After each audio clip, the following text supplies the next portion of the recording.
வணக்கம் welcome back to the channel. இந்த சைடில் ஃபோட்டோ இருக்குல்ல, இந்த சனியை பிடிச்சவ கிட்டத்தட்ட 5 கோடி ரூபாய்க்கு மேலே சம்பாரிச்சிருக்கா. அதுவும் வெறும் இன்ஸ்டாகிராம் யூடியூப்லேருந்து. எப்படி 5 கோடி ரூபா சம்பாரிச்சிருக்கா அப்படின்னு கேட்டிங்கன்னா உடம்பை விற்று தான். அதுவும் வீடியோக்கெல்லாம் இல்லைங்க, இவ பண்ண அந்த ட்ராப்பெல்லாம் கேட்குறப்ப என்னடி இவ்வளோ கொடூரமானவளாக இருக்கா. அது மட்டும் இல்லாமல் இவரோட புருஷங்காரன் ஒருத்தர் இருக்கான், அவன் செஞ்சதெல்லாம் கேட்குறப்ப என்னடா வீட்டிலே வச்சு இப்படி படம் பிடிச்சி விளாண்டுருக்கீங்களடா அந்த மாதிரி தான் இருக்கும். என்ன நடக்குது அப்படின்னா, தெலுங்கானாவில் கரீம் நகர் அப்படின்ற பகுதியில் இவங்க 2 பேர் நல்லா தாங்க கல்யாணம் பண்ணி வாழ்ந்துட்டு இருக்காங்க. காசு பத்தலை. இந்த பொண்டாட்டி கறி இருக்கால, இவ ஆல்ரெடி எந்த மாதிரியான கேரக்டர் அப்படின்னா ஒரு நல்ல பத்தினி பொம்பளை கிடையாது. அதாவது பார்க்குற எல்லாத்தையும் பல்லளிச்சுட்டு தெரியவாளாம். அது மட்டும் இல்லாமல் இன்ஸ்டாகிராம் யூடியூப்பில் தொப்பில் கட்டி வீடியோ போடுறது, தப்பு உடம்பை கட்டி வீடியோ போடுறது அப்படின்ட்டு வீடியோலாம் போட்டுட்டு இருக்கா. அதுவும் மாடர்ன் ட்ரெஸ்லாம் இல்லைங்க, பியூராக சேரீ கட்டி அப்படி நல்ல பொண்ணு மாதிரி வீடியோ போடுவா, ஆனால் உடம்பு மட்டும் காட்டுவா. என்ன நடக்குது அப்படின்னா, 4 போக்கில் இவளுக்கு ஃபாலோவரும் அதிகமாகுது, யூடியூப்பில் சப்ஸ்கிரைபர் அதிகமாகுது. ஸோ இதெல்லாம் சப்ஸ்கிரைபர் ஃபாலோவர் மட்டும் அதிகமாகுது, காசு அந்த மாதிரி வரமாட்டேது அப்படின்ட்டு என்ன பிளான் பண்ணுறாங்க, இன்னும் கொஞ்சம் அவுத்து போட்டு வீடியோ போட ஆரம்பிக்கிறாங்க. அப்போ இன்னும் நிறையா ஃபாலோவர் ஏறி இருக்காங்க. ஃபாலோவர் ஏறினது மட்டும் இல்லாமல் தனிமையில் வந்து பேச ஆரம்பிச்சிருக்காங்க. நீங்கள் ரொம்ப அழகாக இருக்கீங்க, உங்களோட நான் வீடியோ கால் பேசணும் அப்படின்ட்டு. என்ன செஞ்சிருக்கா அப்படின்னா, சரின்னு இவளும் ஜாலியாக பேசிகிட்டு இருந்திருக்காங்க, நம்மளோட ஃபேன்ஸ் தானே அப்படின்ட்டு.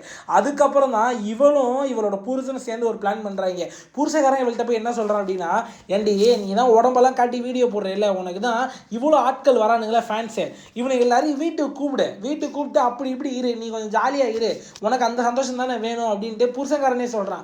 அவனும் சரின்னு தலையாடுறான். சரி அப்படி இருக்கிறப்ப நான் பக்கத்து ரூமில் இருந்துட்டு ஒரு சின்ன ஓட்ட வழியாக நான் எல்லாத்தையும் ரெக்கார்ட் பண்ணிக்கிறேன். ரெக்கார்ட் பண்ணிவிட்டு அதை வச்சு அவனுங்களை மிரட்டி பணம் சம்பாரிச்சிக்கலாம். அது மட்டும் இல்லாமல் ஒரு தடவை 2 தடவை மிரட்டுறது இல்லைங்க, அவன் ஒன்ஸ் அது போய் மாடிட்டான்னு வைங்களேன், மாதம் மிரட்டி மாதம் வாடகை மாதிரி வாங்கிக்கலாண்டி அப்படின்ற மாதிரி பிளான் போடுறாங்க. பிளான் போட்டுட்டு ஆரம்பிக்கிறாங்க இந்த இதை. எப்படி அப்படின்னா, சாதாரணமாக இந்த மாதிரி அவுத்து கட்டி வீடியோ போடுவாங்க, அதில் கமெண்ட் பண்ணுவானுங்க. கமெண்ட் பண்ணிட்டு என்ன பண்ணுவானுங்க, பைத்தியக்காரனுங்க போயிட்டு மெசேஜ் பண்ணுவானுங்க, ஹாய் அக்கா நீங்கள் சூப்பராக இருக்கீங்க, நீங்கள் ரொம்ப அழகாக இருக்கீங்க, அந்த மாதிரி கமெண்ட் போடுறானுங்களே. கமெண்ட் போடுறதுல நல்ல, அதாவது அவங்க ப்ரொஃபைல்லாம் செக் பண்ணி இவன் காசு உள்ளவனா அப்படின்றத ஃபஸ்ட்டு பார்ப்பாங்க, இவன் ஒரு பிஸ்னஸ் மேனா அப்படின்றத பார்ப்பாங்க. அதெல்லாம் பார்த்துட்டு இவளும் ரிப்ளை பண்ணுவாள். ஃபஸ்ட்டு டெக்ஸ்ட்டில் ரிப்ளை பண்ணுவாளாம். அதுக்கப்புறம் daily good morning night good நைட்லாம் போட்டு ஒரு வாரம் இந்த வெறும் இந்த எழுத்து வடிவிலே மெசேஜில் வந்து பேசிகிட்டு இருந்துட்டு அதுக்கப்புறம் கால் பேச ஆரம்பிப்பாளாம். கால் பேசுறது மட்டும் இல்லாமல் சரி வாங்கலாம் வீடியோ கால் பேசலாம் அப்படின்னு வீடியோ காலில் உடம்பெல்லாம் ஊற்று காட்டி ஜாலியாக பேசிகிட்டு இருப்பாள். அதாவது முழுசாக இல்லைங்க, அதாவது ஒரு மாதிரி என் புருஷன் வெளியே போயிட்டாரு இந்த மாதிரியெல்லாம் பேசி அப்படியே இது பண்ணிவிட்டு அப்படியே ஒரு லவ் ரீதியாக கொண்டு வந்துட்டு நம்ம 2 பேரும் தனிமையில் இருக்கலாமே அப்படின்ட்டு இவளே வந்து அந்த மெசேஜ் பண்ணுறவங்கள்ட்ட கேட்பாலாம். அவங்க என்ன பண்ணுவாங்க, வாயை தொங்க போட்டு இருக்கலாமே எங்கே வரணும் அப்படின்னு கேட்பாங்க. என் வீட்டுக்கே வாங்க, என் புருஷன் வெளியில் தான் இருக்காரு அப்படின்னு சொல்லி கூப்பிட்றதான். புருஷன் வீட்டுக்குள்ளே பக்கத்து ரூமில் ஹோல் வழியாக ரெக்கார்ட் பண்ணிக்கிட்டு இருப்பான். கரெக்டாக வந்தோடனே அட்ரஸ்லாம் அனுப்பிச்சிடுவாங்க, இவங்களும் போவாங்க. புருஷங்காரன் வீடியோ ரெக்கார்டு ஆன் பண்ணிடுவான், இவனும் அப்படி இப்படி தனிமையில் இருப்பான். அதாவது நார்மலாக இல்லைங்க, முழுசாக எத்தனை ரவுண்டு கேட்குறாங்களோ அத்தனை ரவுண்டு ஜாலியாக இருந்துட்டு ஒரு 4 மணி நேரம் 5 மணி நேரம் ஃபுல் வீடியோ ரெக்கார்டுங்க, ஃபோட்டோலாம் கிடையாது, ஃபுல்லாக புருஷன் ரெக்கார்ட் பண்ணியிருக்கான் பேக்ரவுண்டில். ரெக்கார்ட் பண்ணிவிட்டு சரி 10 லட்ச ரூபா எடு அப்படின்னு வாங்கலாம். என்னம்மா நீ தானம்மா என்னை படுக்க கூப்பிட்டு என்ன 10 லட்சம் என்கிட்ட கேட்குற அப்படின்ட்டு வரவங்களாம் கேட்டாங்க அப்படின்னா, இந்த பாரு என்கிட்ட வீடியோ இருக்குது, உன் குடும்பத்துக்கு எல்லாம் அமைச்சு பேரை நாள் அடிச்சிருவேன், ஒழுங்கு மாதிரியாத 10 லட்ச ரூபா கொடுக்குறியா அப்படின்னு கேட்பாங்களாம். அது மட்டும் இல்லாமல் முழு காசை வாங்க மாட்டாங்க, தவணை முறையில் வாங்குவாங்களாம். 10 லட்சமாக இருந்தால் மாதம் 2 லட்சம் அனுப்பி விட்ருப்பா அப்படின்ட்டு. அவனும் பயந்துக்கிட்டு போயிட்டு வெளியில் சொன்னால் அசிங்கம் இல்லையா. அது மட்டும் இல்லாமல் இவங்க குறி வைக்கிறாலே எப்படி ஒரு மாதிரி கௌரவமாக ஊருக்குள்ளே வாழ்ந்துட்டு இருக்கிறவங்களும் பிஸ்னஸ் பண்ணி தான் குறி வைக்கிறாங்க, அன்னக்காவடியெல்லாம் இவங்க குறி வைக்கிறது கிடையாது.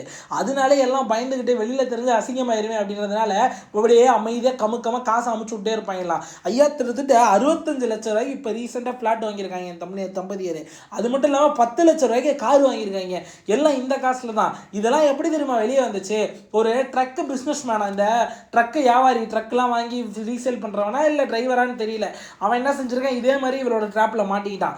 இவனும் போயிட்டு படுத்துட்டான். கிட்டத்தட்ட 4 மணி நேரம் 5 மணி நேரம் என்ஜாய் பண்ணிட்டு புருஷங்காரன் அதே மாதிரி வீடியோ எடுத்துட்டேன் காசு கொடுறா அப்படின்றான். கிட்டத்தட்ட எத்தனை லட்ச ரூபா, 13 லட்ச ரூபா கொடுத்துட்டாங்க கையோட கையா.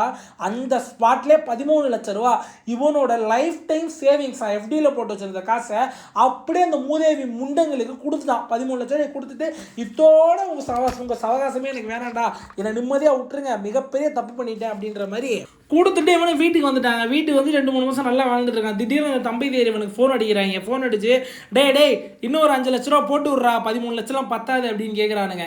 அவனும் ஆல்ரெடி நான் செஞ்ச பாவத்துக்கு தான் இந்த 13 லட்சம் தண்டனை கட்டிட்டேன் உங்களுக்கு, என்னடா திருப்பி உங்களுக்கு 5 லட்சம் வேணும்ன்ட்டு இதெல்லாம் தர முடியாது அப்படின்றான். உடனே இந்த படுத்தவன் என்ன சொல்கிறா, இப்போ நீ தரலன்னு வையன் உன் புள்ள காலேஜ் படிக்கிறது நடந்தது எல்லாமே எனக்கு தெரியும். அந்த காலேஜ் பிள்ளைக்கு இந்த வீடியோ எல்லாத்தையும் அமுச்சு விடுவேன், உன் குடும்பத்துக்கு அமுச்சு விடுவேன், இல்லை என்னோட பேஜ்லேயே இந்த மாதிரி போடுவேன், நீ என்னை கெடுத்துட்டேன்னு சொல்லி கேஸ் கொடுப்பேன், உன் வாழ்க்கையே அழிச்சிடும் அப்படின்னு மிரட்டியிருக்கா. என்னது கேஸ் கொடுப்பியா நான் கெடுத்துட்டேன் அப்படின்ட்டு. இவர் என்ன தடவை பண்ணார், நேராக போலீஸ் ஸ்டேஷன் போயிட்டாரு. ஐயா இந்த மாதிரி நான் தப்பு பண்ணிட்டேன், அதுக்கு எனக்கு என்ன தண்டனை வேணாலும் கொடுங்க, நான் ஏற்றுக்கிறேன். ஆனால் அவனுங்க மேலே சந்தேகமாக இருக்குது, என்ன மாதிரி எத்தனை பேர் ஏமாந்துங்கன்னு தெரில, ஒரு மாதிரி ஒரு ப்ரொடக்ஷன் கம்பெனியை வீட்டில் வச்சு நடத்திக்கிட்டு இருக்காங்க ஐயா அப்படின்னு போலீஸ்கிட்ட கம்ப்ளைண்ட் கொடுத்துட்டாரு. போலீஸ் என்னடா இவ்வளோ அதிர்ச்சியாக சொல்கிறேன், நானே அதோட ஃபாலோயர் தானே அப்படின்னு சொல்லிட்டு போலீஸ் அந்த இடத்துக்கு போயிருக்காங்க. ஐயா நான் விளையாட்டுக்கு சொன்னேன், ஃபாலோயர்லாம் கிடையாது, ஏதோ ஒரு பேச்சு போக்கில் ஜாலியாக சொன்னேன், மன்னிச்சுக்கவும். போலீஸ்லாம் ஃபாலோயர் கிடையாதுயா. போலீஸும் அந்த இடத்துக்கு போயிருக்காங்க. போலீஸும் அந்த இடத்துக்கு போயிட்டு ஃபுல்லாக வீட்டெலாம் செக் பண்ணுறாங்க. கிட்டத்தட்ட பல்வேறு ஹார்ட் டிஸ்க்கு, பல்வேறு ஸ்டோரேஜ் டிவைசஸ்ஸு, கேமரா எல்லாத்தையும் எடுக்கிறானுங்கய்யா.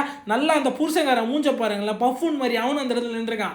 அவனையும் பிடிச்சி போது என்னடா வேலை பண்ணிக்கிட்டு அப்படின்னு கேட்டால், சார் நாங்கள் இந்த மாதிரி தான் சார் வேலை பண்ணிக்கிட்டு இருக்கோம் அப்படின்னு ஃபுல்லதையும் கக்கிட்டானுங்க. கக்கிட்டு சார் நாங்கள் சைடில் எதனா உங்களுக்கு தரோம் சார் அப்படின்ற மாதிரி பேசியிருக்கானுங்க. நேர்மையான போலீஸ், அதெல்லாம் ஒரு மயிர் எனக்கு வேணாம் அப்படின்ட்டு தலையிலே தட்டி உட்கார வச்சிருக்கேன். அப்போ தான் அந்த ஸ்டோரேஜ் டிவைஸ்லாம் எடுத்து போலீஸ் ஸ்டேஷன் உள்ள கம்ப்யூட்டரில் போட்டு பார்க்குறாங்க. அப்படியே ஒரு மிகப்பெரிய தளங்கள்லாம் இருக்குல்ல, கேவலமான படங்கள் பார்க்குற தரங்கள், அதுலலாம் இன்னும் ஒரு 1000 வீடியோ இருக்குமா, அந்த மாதிரியே இன்னும் என்ன முடியலையா, எத்தனை பேர்னு இன்னும் என்ன முடியலையா, எத்தனை பேருனே தெரியல, ஆயிரக்கணக்கான வீடியோ இருந்திருக்கு. எப்படி 1000க்கும் மேலே யோசிச்சு பாருங்க. திருத்திட்டு ஆயிரக்கணக்கான ஆம்பளைங்க ஏமாத்திட்டு இருக்காங்க. சரி இந்த கம்பெனியை எப்படா ஸ்டார்ட் பண்ணீங்க அப்படின்னு கேட்டால் 3 வருஷம் முன்னாடி ஸ்டார்ட் பண்ணி 3 வருஷமாக சக்ஸஸ்ஃபுல்லாக இந்த கம்பெனி ரன் பண்ணியிருக்கான். தன்னோட பொண்டாட்டி வச்சு புருஷன் அவன் இங்கே கூலி வேலைக்கு போயிட்டு கஷ்டப்பட்டு ஒரு 1000 ரூபா சம்பாதிக்கிறதுக்கு அள்ளு போட்டுக்கிறதுக்கான் உட்கார ஒளிங்க. இந்த மாதிரி உடம்பு விற்று அசால்ட்டாக 65 லட்ச ரூபாய்க்கு பிளாட் வாங்குறாங்க, 10 லட்ச ரூபாய்க்கு கார் வாங்குறாங்க. ஐயா அவங்க அந்த கேமரா யூஸ் பண்ணாங்களே, அது வந்து ஹை குவாலிட்டி டிஎஸ்எல்ஆர் கேமரா. அந்த கேமராவே எத்தனை லட்சம்னு கேட்குறீங்க, திருத்திட்ட 4.5 லட்சம் கேமரா யூஸ் பண்ணி இந்த படங்கள் எடுத்திருக்காங்க. ஏன்னா நார்மல் சிசிடிவிலாம் முகம் ஒழுங்காக தெளிறாதுல்ல, நல்லா பொண்டாட்டியோட முகமும் அந்த படுகிற முகமும் கரெக்டாக கேப்சர் ஆகிறதுக்காக 4.5 லட்ச ரூபாய்க்கு கேமரா வாங்கியிருக்கான் அந்த புருஷக்கார நாய். இவனுங்கெல்லாம் என்ன செய்யறது, என்ன எவ்வளோ கேவலமான தண்டனை கொடுத்தாலும் இவனுங்கெல்லாம் திருந்த மாட்டாங்க. இவனை மாதிரி ஆளுங்கெல்லாம் நான் திருந்த போகிறதே கிடையாதுயா. ஐயா முதல்ல இதுக்கெல்லாம் காரணமானவங்கள முதல்ல வெளுக்கணும். இப்போ என்னன்னா கவர்மெண்ட் ஆடிலே தப்பாக நடிக்கிற அந்த ட்ரெஸ் எல்லாம் அவுத்து போட்டு காட்டுற ஒரு சில இன்ஸ்டாகிராம் நடிகைகளே வந்து நடிக்கிறாங்க கவர்மெண்ட் ஆடில். ஸோ இந்த மாதிரி விஷயங்கள்லாம் ரொம்ப சாதாரணமாக ஆகி போச்சுல்ல. ஏன்னு வைங்களேன், இப்போ பாருங்கள், ட்ரெஸ்ஸோட நடித்தா லைக் மட்டும் தான் வரும், ட்ரெஸ் இல்லாமல் நடித்தா காசும் வரும்ட்டு நிறையா பிள்ளைங்க இதை பார்த்து அடுத்து இறங்குங்க. கண்டிப்பாக இவ்வளோ மாதிரி ஆளுகளுக்கெல்லாம் மிகப்பெரிய தண்டனை, மிகப்பெரிய பனிஷ்மெண்ட் கொடுத்து அவளோட இன்ஸ்டா, ஃபேஸ்புக் எல்லா தளத்தையும் பிளாக் பண்ணிட்டு இவளெல்லாம் அடிச்சு துரத்தி விட்டோம்னு வைங்களேன், கரெக்டாக இருக்கும்னு நம்புறேன். இந்த மாதிரி நிறைய கிரைம் காட்சிகள், கிரைம் வீடியோக்களை பார்க்க நம்ம சேனலை லைக் பண்ணி சப்ஸ்கிரைப் பண்ணிக்கோங்க. நன்றி, வணக்கம்.